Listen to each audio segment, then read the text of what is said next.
Il y a encore peu, les graffeurs ou les taggeurs vivaient leur passion dans l'ombre. Aujourd'hui, une nouvelle génération d'artistes de rue voit le jour.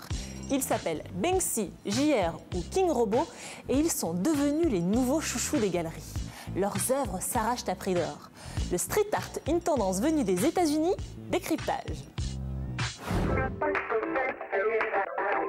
Marre de faire la queue dans les musées pour pouvoir apprécier une œuvre? Pas d'inquiétude, voici une tendance qui a envahi tous les murs du monde, le street art.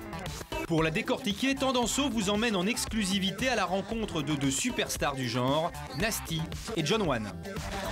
Le street art est par définition, pour le plus grand nombre, dehors, c'est-à-dire qu'on peut apprécier une belle fresque sans l'acheter, on peut juste la regarder. Mais avant, retour aux origines. Avant de devenir une tendance planétaire, l'art urbain est né à New York dans les années 60. Se servant de la rue comme d'une immense toile, les premiers street artistes américains recouvrent les murs, les trottoirs, mais surtout les trains de leurs tags. Inspirés par ces fresques urbaines, les Français ne sont pas en reste. Quand on pense à la rue et aux années 60, on pense évidemment à mai 68, où la rue était vraiment au centre de l'action, donc avec l'atelier des Beaux-Arts et tous les étudiants donc, qui collaient des affiches partout dans les rues de Paris. Très vite, ce qui est considéré comme du vandalisme devient un véritable courant artistique qui prend une multitude de formes, une diversité qui n'est pas acceptée par tous.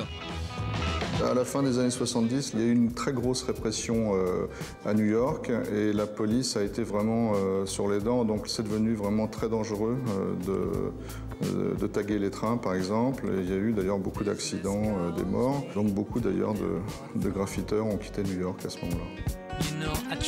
John One est l'un des pionniers du street art new-yorkais. Il se souvient encore aujourd'hui de cette époque. Dans les années 80, New York était un endroit vraiment dangereux. Le crime était partout. Les drogues, les gangs, c'était la pagaille à cette époque-là. Surtout dans mon quartier qui était un vrai ghetto. Et moi, je me retrouvais au milieu de tout ça. Lui faisait partie de ceux qui taguaient les trains, un choix qui n'était pas anodin. Les trains, c'était comme une école. C'était notre école d'art. Aujourd'hui, pour les gens, Internet est devenu source d'infos ou d'images. Eh bien, pour nous, à l'époque, c'était la même chose avec les trains. Les gens peignaient dessus et les trains se déplaçaient. Pour nous, c'était comme une galerie d'art mobile. Pour fuir la répression dans les années 80, John One quitte New York et s'installe en France. Il s'éloigne de la rue, commence à peindre sur toile et surtout, un jour, il a une idée ingénieuse. J'ai toujours eu cette idée qui me trottait dans la tête. Et si je reprenais les mêmes tags que je faisais dans la rue, les mettais dans un cadre et les exposais dans une galerie? En faisant ça, je leur donnerai une valeur. Tout a commencé comme ça. Et vous savez quoi? Les gens ont adoré.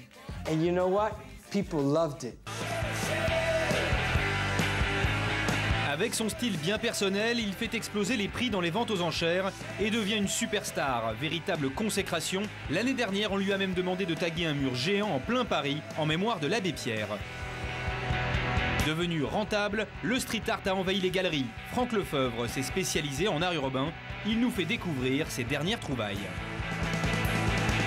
Voilà Catherine Friedrichs qui est l'exemple type d'une artiste influencée par le street art mais qui intègre complètement l'art contemporain avec une technique de dripping, de jet de matière et également un petit peu de pinceau. Ce petit personnage est collé par Invader sur les murs du monde entier.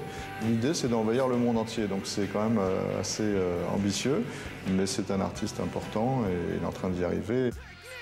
Comment réussir à concilier la rue avec la galerie? Le street artiste Nasty a trouvé une solution originale qui cartonne.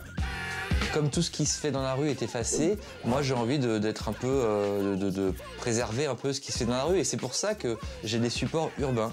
Donc ça a commencé par les plaques de métro, après j'ai commencé à peindre sur des plans de métro et ça aussi, une fois de plus, ça rappelle la rue. Moi, mes premières plaques de métro, je les ai vendues, c'était en francs à l'époque évidemment. Je les vendais 200 francs, 300 francs, ce qui n'est pas énorme en fait. Mais aujourd'hui, ça oscille entre 1000 € et 6 000 à 7 000 € suivant la taille en fait. Désormais, une œuvre de street art se vend entre 500 et 50 000 €, mais malgré ces prix qui explosent, l'art de la rue a ses collectionneurs. Ils sont jeunes, branchés et un brin rebelle. J'ai toujours vu quelque chose d'assez punk en fait, paradoxalement, alors que c'est très lié au hip-hop dans l'esprit des gens, mais c'est pas, dans mon esprit, c'est plus, c'est un peu rock'n'roll en fait, d'aller dans la rue et de peindre comme ça sur les murs. Olivier n'a que 36 ans, pourtant sa collection privée n'a rien à envier aux grands galeristes. Donc la première œuvre que j'ai achetée, c'est la Georges V, plaque Georges V donc de Nasty. Et ce que j'aimais bien, c'était le côté un peu rock'n'roll de la chose, parce que Georges V, c'est un arrêt de métro à Paris qui c'est en face du Fouquet's, quoi, donc c'est très bourgeois dans le 8e arrondissement. Et donc j'aimais bien de remplacer le 5 en chiffre romain par le 5 en lettres comme ça, graffiti. Je trouvais que c'était assez rock'n'roll et assez rigolo. Et puis voilà, ayant mis le pied dedans, j'ai acheté d'autres choses. Donc là notamment, c'est une œuvre de JR. J'aimais bien le rapport entre la matière et puis ce portrait collé. Il y a quasiment une fusion entre les rides de ce personnage assez âgé et les rides du bois. Donc il y a une espèce d'émotion qui se dégage de cette œuvre que j'aime beaucoup.